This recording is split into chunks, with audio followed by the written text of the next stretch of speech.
Olá pessoal, tudo bom? Espero que estejam todos bem. Vamos começar mais uma aula de After. Essa semana a gente vai ver um pouco sobre parenteamento no After, a importância dele, as possibilidades e ainda vai ver mais algumas coisas sobre paths e curvas, né? Que é uma continuação de tudo que a gente tem visto, mas principalmente do conteúdo da aula passada. Eu vou aproveitar e vou começar do zero, não vou pegar nada pronto para a gente rever algumas coisas. Então aproveito para fazer uma revisão aqui do After. After aberto, nova composição. Presto muita atenção nisso aqui. Tamanho, frame rate, duração, embora eu possa mudar tudo isso depois, como a gente já viu. O fundo preto, que não é preto, que é transparência.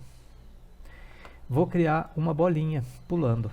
Shape Layer, Ellipse Tool, 2 cliques nela, por quê? Para garantir que o anchor dela fique no centro. Então, o anchor da elipse está no centro da elipse e a elipse está no centro do layer. Tá? Então, a gente viu que são posições diferentes, né? Você tem a relação de posição da elipse, que é o formato, né? E a relação de posição da camada do Shape Layer. Você tem dois transforms aqui, ó. Tem o transform da elipse e tem o transform da camada. Tudo zeradinho, como eu gosto, como eu acho melhor para começar. Vou no size da elipse, desligo essa correntinha aqui que deixa um valor atrelado ao outro. Coloco aqui 300 por 300. Ficou muito grande. 150 por 150. Uma bolinha. Por 200 por 200. Tá legal. Vou mexer agora aqui na posição da elipse. 100, exatamente menos 100. Ó. Se eu coloco menos 100 exatos, o anchor point dela estava no 100. Por quê? Porque é o meio de 200.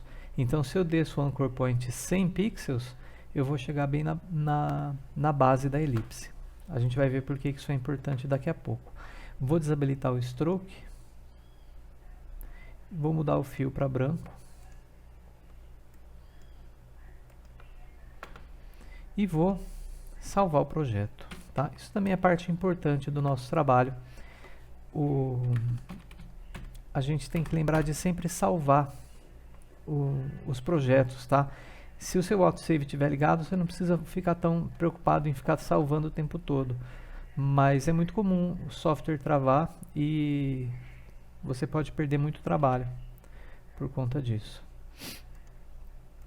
Bom, vou criar um chão aqui para esse Shape Layer, fazer do mesmo jeito que eu fiz o outro lá. Vou criar um sólido branco, que a gente aproveita e revê a questão do sólido. Se ele não estiver dando o tamanho da comp aqui, make comp size, ele vai forçar a ficar do tamanho da comp.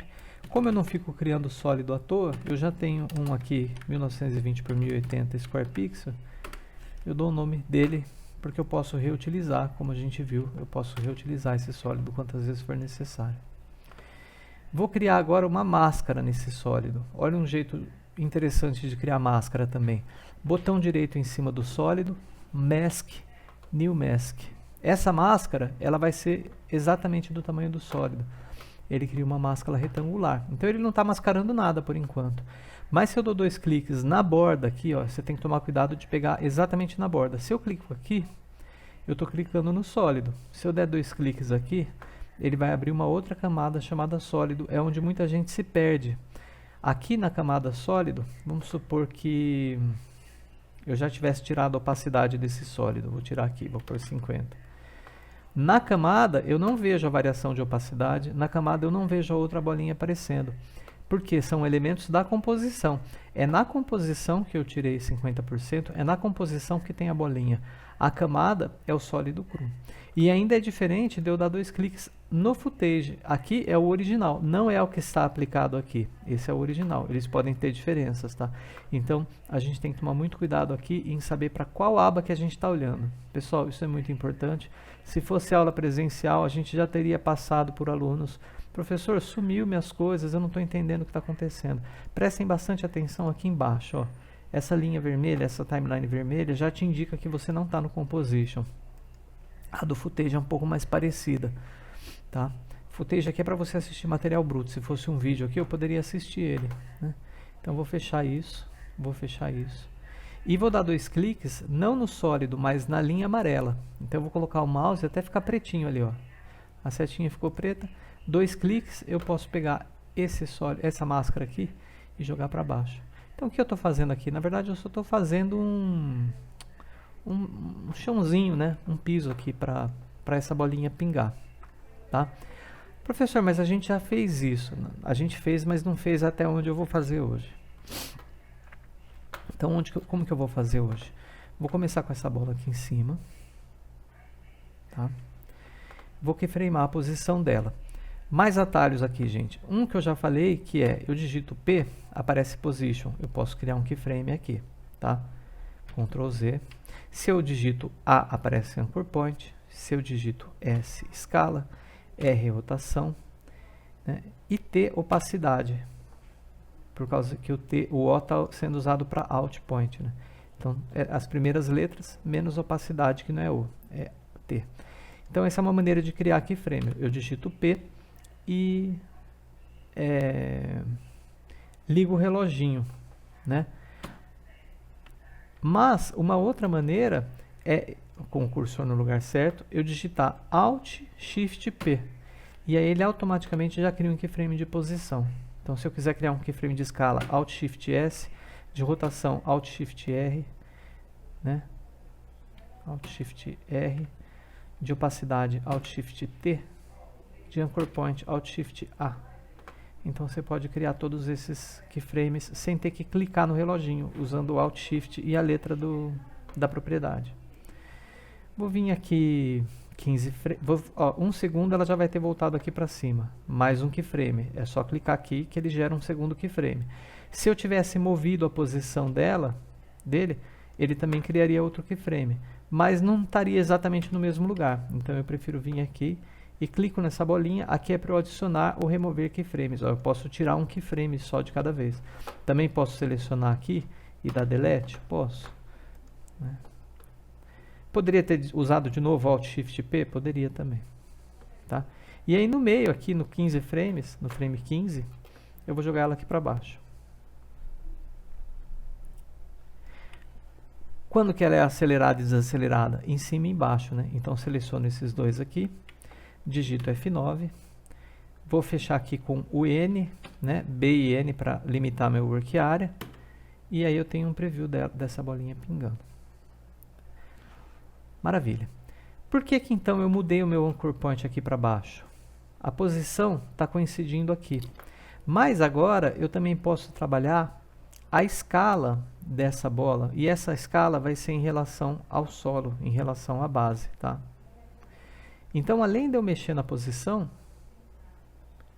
eu posso animar a escala, tá? Então, eu também vou desligar. Por que que eu vou desligar essa correntinha? Porque eu quero mexer na escala só na vertical. Se eu tivesse com a correntinha ligada, ele mexeria na escala dela inteira, né?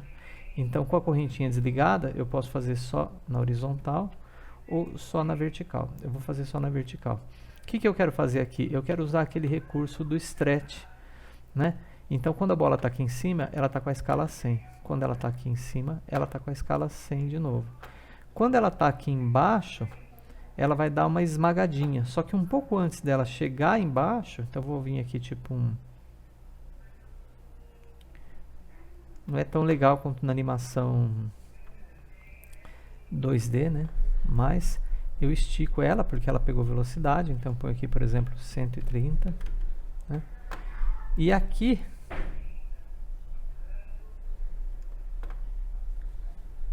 Vou pôr um frame depois da batida. Não, na batida. Ela tem que dar um stretch, né? É que na verdade isso aqui tem que ser bem próximo um do outro. Ela continua esticada até bater, né? O certo seria aqui, ó. Ela vem esticada, bate. E aqui ela estica de novo. Só que aí ela vai perdendo a esticada, né? Só que lá em cima ela não bate em nenhum lugar, então ela não precisa amassar. Vamos ver se ficou legal. Deixar assim, ó, um frame de cada lado. Aí, ficou mais ou menos. Ficou pelo menos um pouco de elasticidade na bola, né? Posso trabalhar aqui com variação de velocidade? Posso dar um F9 nesse do meio, por exemplo. Vai ser muito sutil, né? A diferença é que aqui ela vai estrechar mais rápido nesses dois frames, ó. Se tivesse o frame normal, ela teria nesse intervalo essa posição. Com o F9, ela é um pouco mais estrechada. Então, reparem que às vezes é bem sutil, né, a variação de velocidade. Mas é importante também, às vezes, cuidar dessas sutilezas. Tudo bem, até aí não há muitas novidades. É parecido com aquilo que a gente tinha visto. A diferença é que eu dei esse stretchzinho na escala, tá? Agora, eu quero fazer com que essa bola ela percorra um caminho. Eu quero fazer com que ela vá da esquerda para a direita. Só que eu já estou animando a posição dela aqui, né? Ela está subindo para cima e para baixo. Então, seria interessante se eu tivesse uma outra propriedade de posição que eu pudesse fazer ela andar da esquerda para a direita. E é aí que entra um conceito muito importante e um amigo muito útil do After Effects, além do Shape Layer e do sólido, botão direito, novo, objeto nulo. Ó, Shape Layer está aqui, sólido está aqui. Layer de ajuste a gente vai ver também mais para frente, que é muito útil. E o objeto nulo eu uso muito, muita gente usa bastante, tá? O que o objeto nulo faz? Ele serve para você, para organizar coisas, né? Eu consigo vincular vários objetos a esse objeto nulo. Só que ele é nulo no sentido de imagem, tá? Ele não renderiza, ele é invisível. Então, ele não tem imagem, mas ele tem todas as outras propriedades, ó. Ele tem posição, ele tem escala, ele tem rotação. Ele tem opacity, na verdade, né? Mas, na verdade, se eu aumento a opacidade dele, ele continua sendo... A menos que eu reutilize esse nulo. Se eu reutilizo ele, e aí eu aumento a opacidade... Ah, já está com opacidade 100. Aí ele entende a opacidade. Aí, quando você reutiliza ele, na verdade, é um sólido 100%, tá vendo? Mas quando você cria ele direto na composição, não adianta aumentar a opacidade que ele continua invisível. E a ideia dele é ser invisível mesmo, não é ser um sólido 100%, tá? E ele tem posição. Então, eu posso, em vez de animar a posição dessa bola da esquerda para a direita, eu posso conectar essa bola no objeto nulo, e é aí que a gente vai ver o parenteamento, tá? Eu falei um pouco de parenteamento na aula de Cinema 4D, para quem assistiu. O Cinema 4D trabalha bastante também com esse tipo de hierarquia. E o After, idem, é muito útil. Se vocês não estiverem vendo esse Parent in Link, é só clicar com o botão direito aqui em cima e ver se essa coluna Parent in Link está habilitada ou não, tá? Stretch, por exemplo, eu não estou usando, posso deixar desabilitado. Mas Parent in Link tem que deixar ligado. E aí, ela tem essa cobrinha que serve para você, esse fiozinho serve para você ligar um objeto no outro. Então, eu pego esse Shape Layer e ligo no objeto nulo. Eles estão na mesma linha, ó, na mesma posição, né?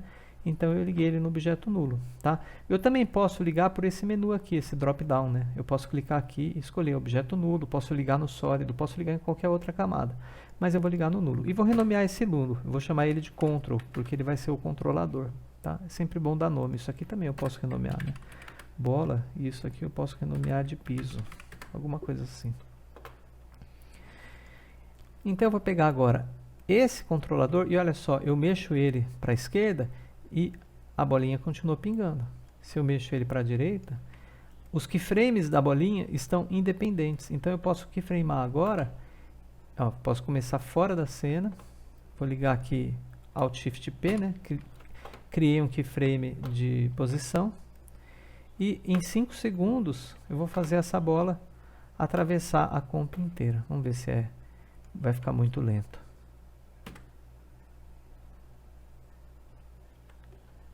Faltou só uma coisa. A minha bolinha, ela está pingando só uma vez. Então aqui, ou eu copio e colo esses keyframes, posso fazer isso aqui, ó, copiar, colar, colar, colar, porque o keyframe final é igual ao inicial, né?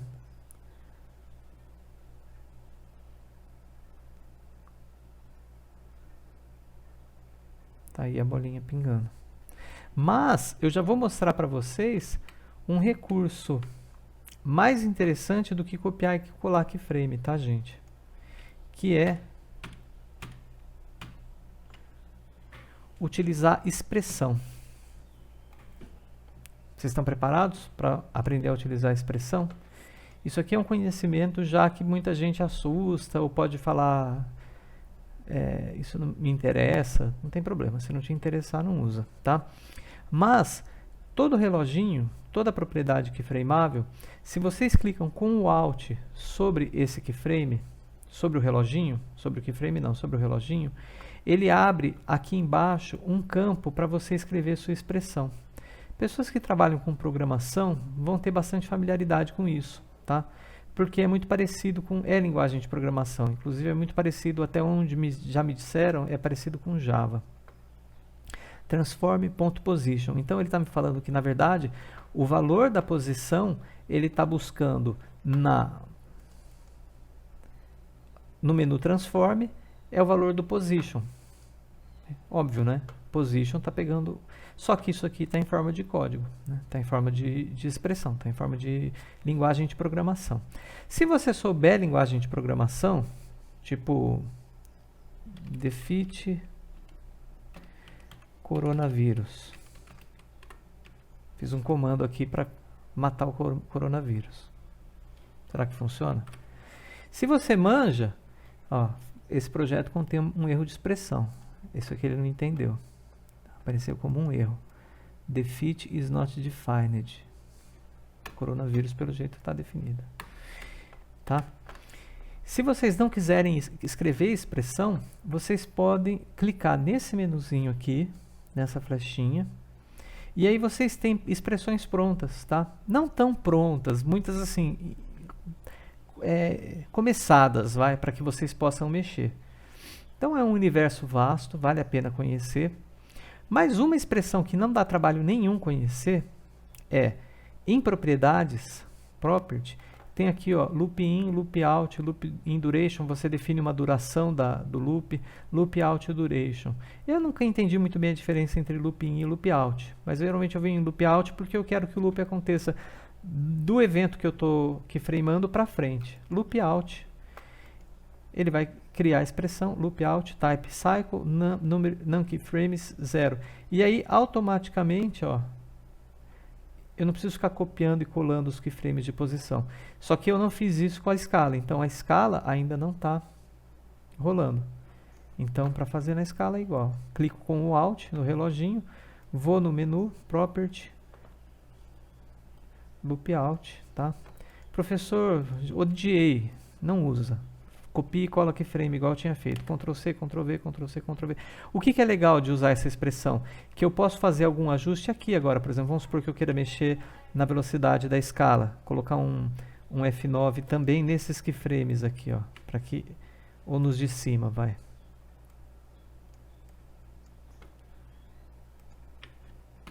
Ele vai atualizar para todo o intervalo. Ele vai atualizar para o tempo todo, né? Ou mesmo se eu defino um outro valor aqui, né, de stretch. Vamos supor que aqui em vez de 130 eu coloco, vou arrebentar aqui, 200. 200 e 200. Olha lá. Ele vai atualizar para todos. Eu não preciso copiar e colar keyframe de novo. Tá? Só que eu vou desfazer porque estava melhor com 130. Ok, pessoal? Então vimos aqui a animação da bola. Vimos o parenteamento. Tá? E vimos expressão, embora a expressão seja um recurso mais avançado que eu pretendo explorar ela um pouco melhor mais para frente, tá bom? Bom, dando sequência à aula, e meio que já para encerrar, agora a gente vai ver o que eu tinha falado, que é a utilização da máscara como um path de movimento, que está relacionado com essa questão do parenteamento, tá? Então a bolinha está aqui pulando, vou criar uma outra composição, comp2. Tá? Nessa comp2, ficou dentro de sólidos. Nessa comp2, eu vou pegar essa mesma bolinha, vou colar aqui, só que eu vou, lembra o atalho para ver todos os keyframes? Vou clicar com o Alt para desabilitar a expressão. Quando você clica com o Alt em cima do reloginho que está vermelho, né? Quando ele está com a expressão, ele fica, a propriedade fica vermelha. Então eu clico com o Alt, desabilitei a expressão, e vou clicar com o Alt de novo para tirar os keyframes, tá? Então agora não tem mais nenhum keyframe. E agora vou voltar também o Anchor para o centro dela, tá? Então vou lá na propriedade da elipse e vou voltar o position dela para 0. E agora ela está com o Anchor centralizado, tá? Vou pegar o sólido, tá? Mas eu vou deixar esse sólido, eu não preciso ver ele. Eu vou usar esse sólido simplesmente para desenhar um caminho, desenhar um path, né? Então eu vou usar a ferramenta de canetinha, que a gente já viu, tá? O atalho dela é G. Se vocês quiserem digitar G, você alterna entre essa da feather, da pena, né? Que a gente não vai usar agora, e a canetinha. E aí com a canetinha eu traço um determinado caminho que eu quero que essa bola faça.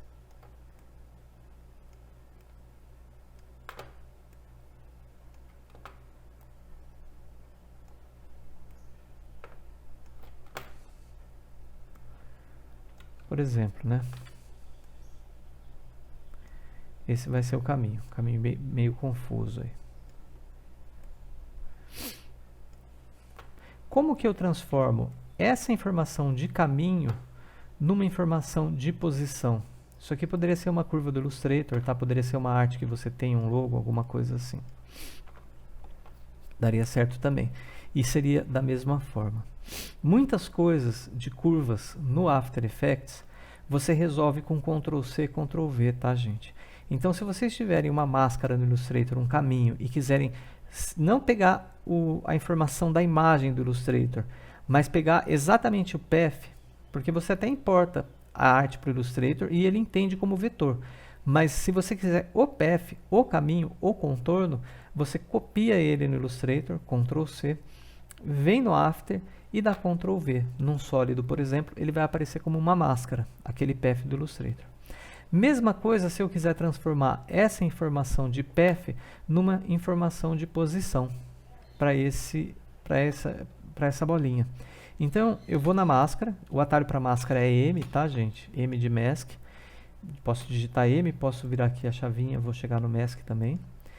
E aí eu vou clicar em cima do Mask Path, não no reloginho, tá? Vou clicar em cima do nome da propriedade e vou dar Ctrl+C. E aí eu vou na bola e vou digitar P, vou na propriedade de posição e vou dar Ctrl+V. E olha só o que ele fez. Por padrão, ele vai fazer com que essa trajetória tenha 2 segundos. Então ele fez um keyframe em 0 e um keyframe em 2, tá? E essas bolinhas, esses keyframes pequenininhos que estão aparecendo aqui, são os vértices intermediários. E aí dá para entender mais ou menos quanto tempo ele está levando para percorrer entre um e outro. Então aqui ele leva mais tempo para chegar aqui porque são vértices que estão mais distantes. Esses dois estão mais perto, então ele chega mais perto, tá? Então é por isso que essas bolinhas têm diferença de distância entre elas, tá? Ele está trabalhando com uma velocidade linear. Como é que eu sei que é linear?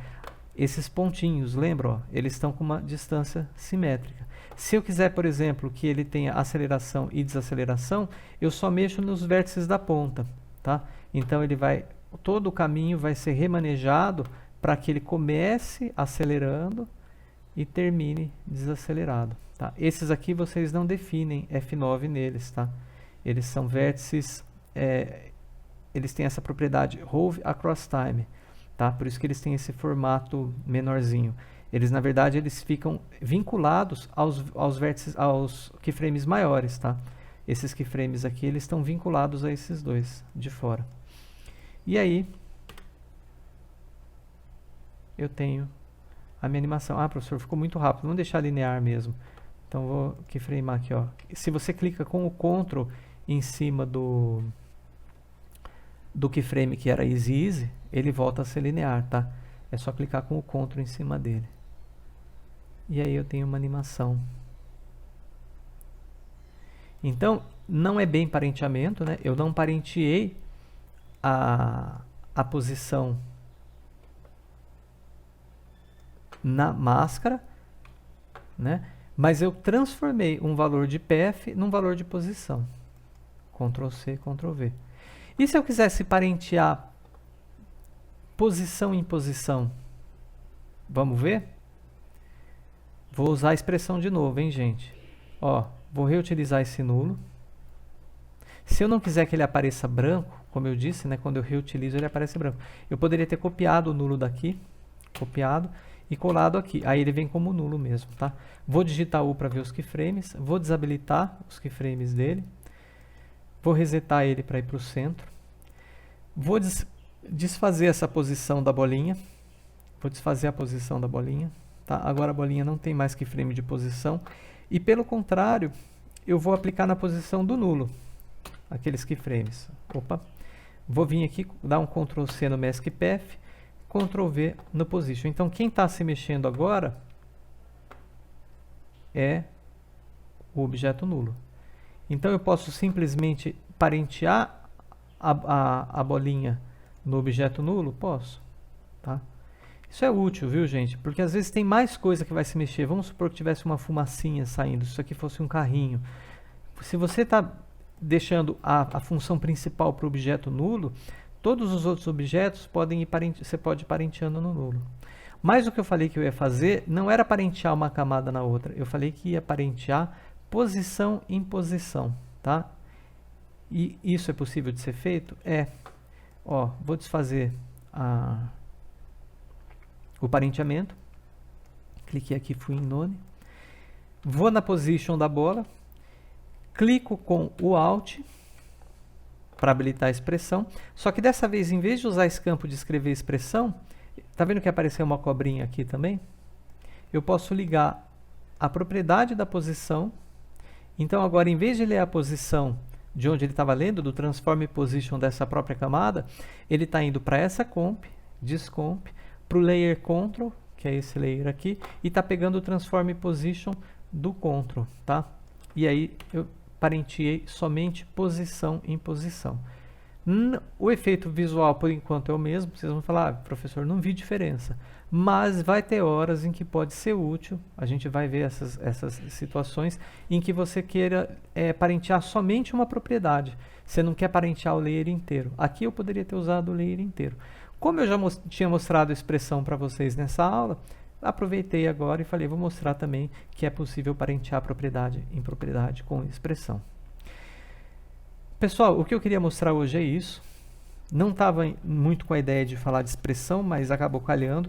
Então, quero só retificar que o conteúdo da aula mais importante para vocês é as partes em que eu não falei de expressão. Se vocês tiverem ficado assustados com essa coisa da expressão, não fico olhando muito para isso, tá? Mas olha para essa outra parte, que é parenteamento, tá? Parenteamento de camada e copiar Mask Path e colar como posição, tá? Que são as duas coisas importantes de hoje. E salvar sempre, né? Ctrl Save, só Ctrl Save salva, tá? Só Ctrl S salva. Obrigado e espero que a gente se veja na aula presencial. Gostaria que vocês participassem mais, mas também acho muito importante que vocês estejam assistindo esses vídeos, tá? Obrigado e até semana que vem.